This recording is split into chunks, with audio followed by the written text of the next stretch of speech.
ಪ್ರೀತಿಯುಳ್ಳ ದೇವಜನರೇ, ನಿಮ್ಮೆಲ್ಲರಿಗೂ ಬೇಗನೆ ಬರಲಿಕ್ಕಿರುವ ಯೇಸು ಕ್ರಿಸ್ತನ ಮಧುರವಾದ ನಾಮದಲ್ಲಿ ವಂದನೆಗಳು. ಶಾಲೋಮ್, ನಿಮಗೆ ಸಮಾಧಾನವಾಗಲಿ. ಈ ದಿನ ದೇವರ ಧ್ಯಾನಕ್ಕಾಗಿರುವಂಥ ವಿಷಯ, ಕರ್ತನು ನಿಮ್ಮನ್ನು ನಡೆಸುವರು. ಅದಕ್ಕೆ ಆಧಾರವಾಗಿ ಯೆಶಾಯನ ಬರೆದ ಪ್ರವಾದನೆ ಗ್ರಂಥ 58ನೇ ಅಧ್ಯಾಯ 11ನೆಯ ವಚನ.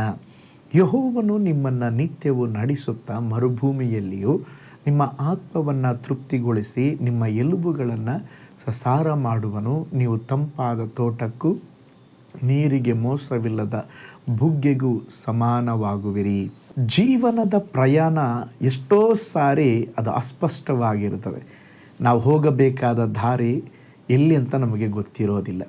ಯಾರನ್ನು ಕೇಳಬೇಕು, ಎಲ್ಲಿಗೆ ಹೋಗಬೇಕು, ಅನೇಕ ಪ್ರಶ್ನೆಗಳು ನಮ್ಮ ಜೀವಿತದಲ್ಲಿ ಉದ್ಭವಿಸುತ್ತದೆ.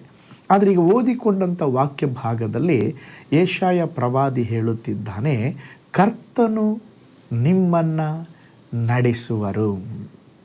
ನಮ್ಮ ಜೀವನದ ಸಂತೋಷದ ಸಮಯವಾಗಲಿ, ಕಣ್ಣೀರು ತುಂಬಿದ ದಿನವಾಗಿರಲಿ, ಕರ್ತನು ಕೈ ಬಿಡುವುದಿಲ್ಲ.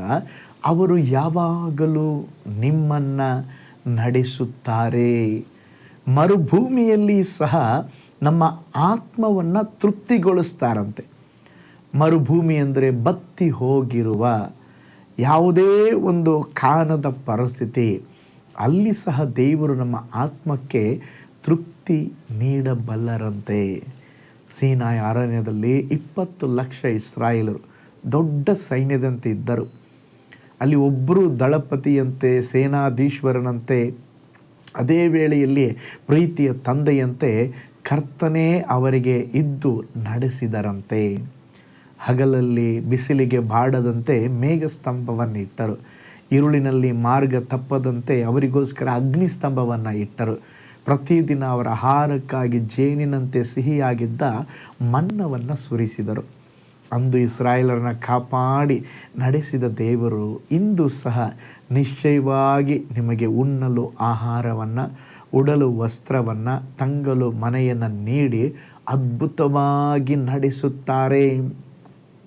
ಇಸ್ರಾಯೇಲರು ಮಾಂಸವನ್ನು ಬಯಸಿದಾಗ ಲಾವಕ್ಕಿಗಳನ್ನು ಅವರ ಪಾಳೆಯದ ಸುತ್ತಲೂ ಸುರಿಯುವಂತೆ ಮಾಡಿದ್ರಂತೆ. ದಾಹಗೊಂಡಾಗ ಬಂಡೆಯೊಳಗಿಂದ ನೀರನ್ನು ಬರಮಾಡಿ ಅವರ ದಾಹವನ್ನು ತಣಿಸಿದರಂತೆ. ನೋಡ್ರಿ, ಅದೇ ದೇವರು ನಮ್ಮ ದೇವರು. ಅವರನ್ನು ಹೇಗೆ ನಡೆಸಿದರೋ ಹಾಗೆಯೇ ದೇವರು ನಿಮ್ಮನ್ನು ನಡೆಸಲಿಕ್ಕಿದ್ದಾರೆ. ಭಯಪಡಬೇಡ್ರಿ, ಚಿಂತೆ ಪಡಬೇಡ್ರಿ. ದೇವರು ಎಲ್ಲವನ್ನು ನೋಡಿಕೊಳ್ಳಲಿಕ್ಕಿದ್ದಾರೆ. ನಿಮ್ಮ ಅಗತ್ಯತೆಗಳನ್ನು ದೇವರು ಪೂರೈಸುತ್ತಾರೆ. ಪ್ರವಾದಿಯಾದ ಎಲೀಯನನ್ನು ಹೇಗೆ ನಡೆಸಿ ಪೋಷಿಸಿದ್ದಾರೆಂಬುದಾಗಿ ಧ್ಯಾನಿಸಿ ನೋಡ್ರಿ.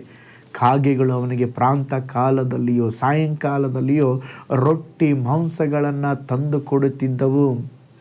ಅವನು ಅವುಗಳನ್ನು ತಿನ್ನುತ್ತಿದ್ದನು. ಹಳ್ಳದ ನೀರು ಅವನಿಗೆ ಪಾನವಾಗಿತ್ತೆಂಬುದಾಗಿ ಬೈಬಲ್ ಹೇಳುತ್ತದೆ. ಆ ಎಲಿಯನ ದೇವರು ನಮ್ಮ ದೇವರು. ಕರ್ತನು ನಿಮ್ಮನ್ನು ಅನುದಿನವೂ ನಡೆಸುತ್ತಾರೆ. ಒಬ್ಬ ಬಾಲಕ ಒಂದು ಸ್ಥಳದಲ್ಲಿ ನಿಂತುಕೊಂಡಿದ್ದ, ಬಹಳ ಹೊತ್ತು ನಿಂತ್ಕೊಂಡಿದ್ದೀನಿ ರೀ. ಒಬ್ಬ ವ್ಯಕ್ತಿ ಕೇಳ್ತಾನೆ, ಯಾಕಪ್ಪ ಇಲ್ಲಿ ನಿಂತ್ಕೊಂಡಿದ್ಯಾ? ಇಲ್ಲ ಅಂಕಲ್, ಬಸ್ಗಾಗಿ ವೆಯ್ಟ್ ಮಾಡ್ತಾ ಇದ್ದಾನೆ. ಅಪ್ಪ, ಇದು ಬಸ್ ಸ್ಟ್ಯಾಂಡ್ ಅಲ್ಲ, ಬಸ್ ಸ್ಟ್ಯಾಂಡ್ ಅಲ್ಲಿದೆ ನೋಡು, ಅಲ್ಲಿ ನಿಂತ್ಕೋ. ಬಸ್ ಇಲ್ಲಿ ನಿಂತ್ಕೊಳ್ಳಲ್ಲ, ಅಲ್ಲಿ ನಿಂತ್ಕೊಳ್ಳುತ್ತೆ. ಓಕೆ ಅಂಕಲ್, ಥ್ಯಾಂಕ್ಸ್ ಅಂತ ಹೇಳಿ ತಿರುಗಿ ಅಲ್ಲೇ ನಿಂತ್ಕೊಂಡಂತೆ. ಇವನೇನು ಹೇಳಿದ್ದು ಅರ್ಥ ಆಗಿಲ್ವ ಇವನಿಗೆ ಅಂತೇಳಿ ಆ ವ್ಯಕ್ತಿ ಹಂಗೆ ಹೋಗಿ ಅವನು ಬಸ್ ಸ್ಟ್ಯಾಂಡಲ್ಲಿ ವೆಯ್ಟ್ ಮಾಡ್ತಾಯಿದ್ದ. ಆದರೆ ಸ್ವಲ್ಪ ಹೊತ್ತಾದಮೇಲೆ ಆ ಬಸ್ ಸ್ಟ್ಯಾಂಡಲ್ಲೂ ಬಸ್ ನಿಂತು, ಇವನು ನಿಂತ ಪ್ಲೇಸಲ್ಲಿ ಕೂಡ ಬಸ್ ನಿಂತು. ಈ ಹುಡುಗ ಹತ್ತದಂತೆ. ಆಗ ಅವನಿಗೆ ಹೇಳಿದ್ನಲ್ವ, ಬಸ್ ಸ್ಟ್ಯಾಂಡ್ ಅದು ಅಂತೇಳಿ. ಆ ವ್ಯಕ್ತಿ ಬಹಳ ಆಶ್ಚರ್ಯಪಟ್ಟಿತ್ತು. ಹೆಂಗೆ ಮಾರಾಯ, ನಮಗೆ ಅಲ್ಲಿ ನಿಲ್ಲಿಸೋದಿಲ್ಲ, ನಿನಗೆ ಮಾತ್ರ ನಿಲ್ಲಿಸ್ತಾರೆ. ಆಗ ಆ ಹುಡುಗ ಹೇಳಿದಂತೆ, ಡ್ರೈವರು ನಮ್ಮಪ್ಪ, ನಾನು ಎಲ್ಲಿದ್ದರೂ ಅವ್ರು ನಿಲ್ಲಿಸಿ ನನ್ನನ್ನು ನಡೆಸಿ ಕರ್ಕೊಂಡು ಹೋಗ್ತಾರೆ. ನೋಡ್ರಿ, ಅದೇ ವಿಧದಲ್ಲಿ ಪರಲೋಕದೊಬ್ಬ ತಂದೆ ಇದ್ದಾರೆ. ಆ ದೇವರು ಈ ಬೆಳಗಿನ ಸಮಯದಲ್ಲಿ ನಮ್ಮನ್ನು ನೋಡಿ ಹೇಳ್ತಾ ಇದ್ದಾರೆ, ನಾನು ನಿಮ್ಮನ್ನು ನಡೆಸ್ತೇನೆ, ನಾನು ನಿಮ್ಮನ್ನು ಪೋಷಿಸ್ತೇನೆ. ಒಂದು ವೇಳೆ ಕೆಲಸ ಕಳ್ಕೊಂಡಿರಬಹುದು, ಒಂದು ವೇಳೆ ಅನಾಥರಾಗಿರಬಹುದು, ಒಂದು ವೇಳೆ ಅಯ್ಯೋ ಎಲ್ಲರಿಗೂ ವಿವಾಹವಾಗಿದೆ, ನನಗಾಗಿಲ್ಲ, ನಿಮ್ಮ ಸ್ಥಿತಿ ಬಹಳ ಇಕ್ಕಟ್ಟಾಗಿರ್ಬೋದು. ನನ್ನನ್ನು ಯಾರು ನಡೆಸ್ತಾರೆ ಇಲ್ವೋ, ದೇವರು ನಿಮ್ಮನ್ನು ನಡೆಸುತ್ತಾರೆ. ಚಾರಪ್ತ ಊರಿನ ವಿಧವೆಯನ್ನು ಅವರ ಮಗನನ್ನು ದೇವರು ಬರಗಾಲದಲ್ಲಿ ಅದ್ಭುತವಾಗಿ ಪೋಷಿಸಿದ್ದರು ಎಂಬುದಾಗಿ ನಾವು ಬೈಬಲಲ್ಲಿ ನೋಡ್ತೇವೆ.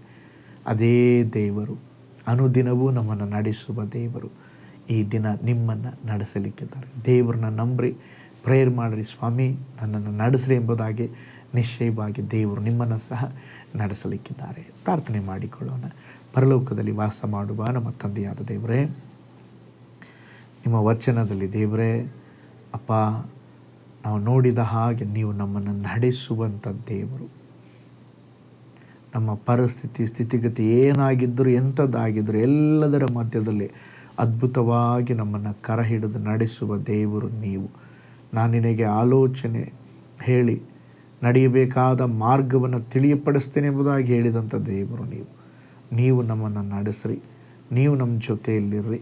ನಮ್ಮ ಜೀವನದಲ್ಲಿ ಅನೇಕ ಸಾರಿ ನಾವು ಕುಗ್ಗಿ ಹೋಗುವಾಗ, ಕುಂದಿ ಹೋಗುವಾಗ, ನಿರಾಶೆಗೊಳಗಾಗುವಾಗ, ಅಯ್ಯೋ ನಮಗೆ ಯಾರು ಇಲ್ವೇ ಎಂಬುದಾಗಿ ಚಿಂತಿಸುವಾಗ ನೀವೇ ತಂದೆಯ ಸ್ಥಾನದಲ್ಲಿ ಇದ್ದು ನಮ್ಮನ್ನು ನಡೆಸ್ರಿ, ನಮ್ಮನ್ನು ಮಾನಿಸ್ರಿ. ನಮಗೆ ನೀವು ಬೇಕಪ್ಪ, ದೊಡ್ಡ ಕಾರ್ಯ ಮಾಡಿರಿ. ಯೇಸುವಿನ ಹೆಸರಿನಲ್ಲಿ ತಂದೆಯೇ, ಆಮೇನ್, ಆಮೇನ್. Price lord. ಹಾಗಾದರೆ ದೇವರು ನಿಮ್ಮನ್ನು ನಡೆಸಲಿಕ್ಕಿದ್ದಾರೆ. ಧೈರ್ಯವಾಗಿರ್ರಿ, ದೇವರು ಅದ್ಭುತವಾಗಿ ನಡೆಸಲಿಕ್ಕಿದ್ದಾರೆ. ಈ ಸೇವೆಗಾಗಿ ಕೆಲವರು ಪ್ರೇಯರ್ ಮಾಡ್ತಾ ಇದ್ದಾರೆ. ಈ ಸೇವೆಗಾಗಿ ನಿಮ್ಮ ಅಮೂಲ್ಯವಾದ ಕಾಣಿಕೆಗಳನ್ನು ಬಿತ್ತುತ್ತಾ ಇದ್ದೀರಾ. ನಿಶ್ಚಯವಾಗಿ ಪರಲೋಕದ ದೇವರು ನಿಮ್ಮನ್ನು ಇನ್ನೂ ಹೆಚ್ಚಾಗಿ ಬ್ಲೆಸ್ ಮಾಡಲಿ. ನಾಳೆ ಮತ್ತೊಂದು ದೈನಂದಿನ ಜ್ಞಾನದಲ್ಲಿ ನಾನು ನಿಮ್ಮನ್ನು ಸಂಧಿಸ್ತೇನೆ. ನಾನು ನಿಮ್ಮ ಪ್ರೀತಿಯ ಸೇವಕ pastor Paul Joy. God bless you. ಕರ್ತನಲ್ಲಿ ಪ್ರಿಯರೇ, ಈ ಸಂದೇಶ ಮತ್ತು ಪ್ರಾರ್ಥನೆ ನಿಮಗೆ ಆಶೀರ್ವಾದಕರವಾಗಿದ್ದರೆ, ದೇವರು ನಿಮ್ಮನ್ನು ಪ್ರೇರೇಪಿಸಿದರೆ, ನಂಬಿಕೆಯಿಂದ ಸಾಗುವ ಈ ಸೇವೆಗೆ ನಿಮ್ಮ ಅಮೂಲ್ಯವಾದ ಕಾಣಿಕೆಯನ್ನು ಬಿತ್ತಿರಿ. ಪ್ರೀತಿಯ ದೇವಜನರೇ, ವಾಯ್ಸ್ ಆಫ್ ಹೋಪ್ ಮಿನಿಸ್ಟ್ರಿಯ ವತಿಯಿಂದ ಕೋರಮಂಗಲದಲ್ಲಿ ಪ್ರತಿ ಭಾನುವಾರ ಬೆಳಿಗ್ಗೆ 9:30ಕ್ಕೆ ಕನ್ನಡ ಆರಾಧನೆ ನಡೆಯುತ್ತಿದೆ. ಆತ್ಮಭರಿತವಾದ ಆರಾಧನೆ, ಮನಮುಟ್ಟುವ ಸಾಕ್ಷಿ, ಬಲಪಡಿಸುವ ದೇವ ಸಂದೇಶ. ಬನ್ನಿ, ನಮ್ಮೊಂದಿಗೆ ಭಾಗಿಯಾಗಿ ಕರ್ತನನ್ನು ಆರಾಧಿಸಿರಿ. ನೂತನ ತಿಂಗಳ ಆಶೀರ್ವಾದ ಕೂಟ ಪ್ರತಿ ತಿಂಗಳು ಮೊದಲ ದಿನ ಸಂಜೆ 7 ಗಂಟೆಗೆ. ಪ್ರತಿ ತಿಂಗಳು 2ನೇ ಶನಿವಾರ ಬಿಡುಗಡೆ ಉಪವಾಸ ಪ್ರಾರ್ಥನೆ ಕೂಟ ಬೆಳಿಗ್ಗೆ 10:30ಕ್ಕೆ. ನಿಮಗಾಗಿ ಪ್ರಾರ್ಥಿಸಬೇಕೆ? ನಿಮಗೆ ಯಾವುದಾದರೂ ಪ್ರಾರ್ಥನೆ ಮನವಿಗಳು ಇರುವುದಾದರೆ ಕೆಳಗಿನ ನಂಬರಿಗೆ ಕರೆ ಮಾಡಿ ಅಥವಾ ವಾಟ್ಸಪ್ ಮಾಡಿ. ಈ ಆತ್ಮಿಕ ಸಂದೇಶಗಳು ನಿಮಗೆ ಆಶೀರ್ವಾದಕರವಾಗಿದ್ದರೆ ಲೈಕ್ ಮಾಡಿರಿ. ಇಂಥ ಅದ್ಭುತ ಸಂದೇಶ ಪ್ರತಿದಿನ ನೋಡಲು ಬಯಸುವುದಾದರೆ ಸಬ್ಸ್ಕ್ರೈಬ್ ಮಾಡಿ ಹಾಗೂ ಇತರರೊಂದಿಗೆ ಶೇರ್ ಮಾಡಿರಿ. ಕರ್ತನು ನಿಮ್ಮನ್ನು, ನಿಮ್ಮ ಕುಟುಂಬವನ್ನು ಆಶೀರ್ವದಿಸಲಿ.